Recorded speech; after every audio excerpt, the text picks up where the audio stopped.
सूर्य मध्यभागी आणि त्याच्या भोवती फिरणारे 8 ग्रह, उपग्रह, लघुग्रह यांच्या समूहाला सूर्यमाला असे म्हणतात.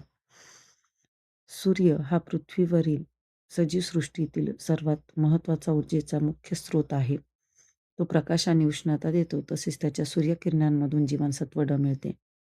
सूर्यभोवती फिरणारे 8 ग्रह बुध, शुक्र, पृथ्वी, मंगळ, गुरु, शनी, अरुण आणि वरुण. हा बुध ग्रह जो अ, सर्वात लहान आणि सूर्याच्या जवळ असणारा हा ग्रह आहे. व्हिडिओमध्ये तुम्ही बघू शकता तो असा दिसेल. त्यानंतर शुक्र म्हणजे ज्याला आपण व्हेनस असं म्हणतो, जो सर्वात तेजस्वी आणि सकाळ संध्यांचा तारा म्हणून ओळखला जातो. व्हेनस व्हेनस म्हणजेच शुक्र. त्यानंतर पुढचा ग्रह निळा ग्रह म्हणून ओळखला जातो, जिथे जीवसृष्टी आहे.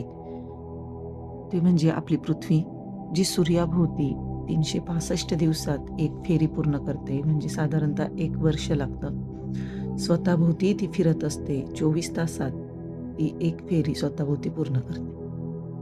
त्यानंतर मार्स म्हणजे मंगळ, जो लाल ग्रह असंही त्याला म्हणतात. नंतर गुरु, गुरु म्हणजे ज्युपिटर, जो सर्वात मोठा ग्रह आहे. परीक्षेमध्ये असाही प्रश्न विचारला जाऊ शकतो, सर्वात मोठा ग्रह कोणता? तर लक्षात ठेवा गुरु म्हणजेच ज्युपिटर. ज्युपिटर हा सर्वात मोठा ग्रह आहे. त्यानंतर पुढचा ग्रह म्हणजे त्याचं एक वैशिष्ट्य आहे की त्याला कडा असतो. म्हणजे जो कडा असलेला ग्रह तो म्हणजे शनी. त्याला सॅटर्न असंही म्हणतात.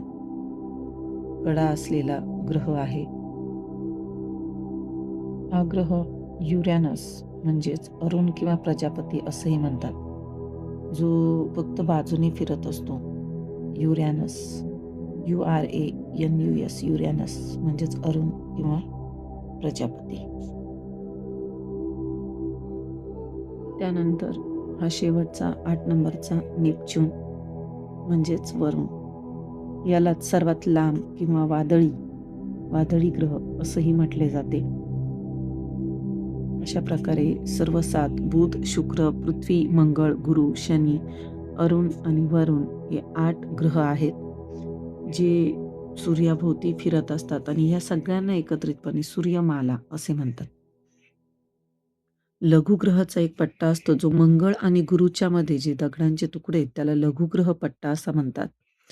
तसेच धूमकेतू म्हणजे शेपटी असलेला तारा किंवा बर्फ आणि धुळीचा ग्रह असंही म्हणतात. ग्रहाभोवती जे फिरणारे छोटे-छोटे ग्रह आहेत, त्यांना उपग्रह म्हणतात. धन्यवाद.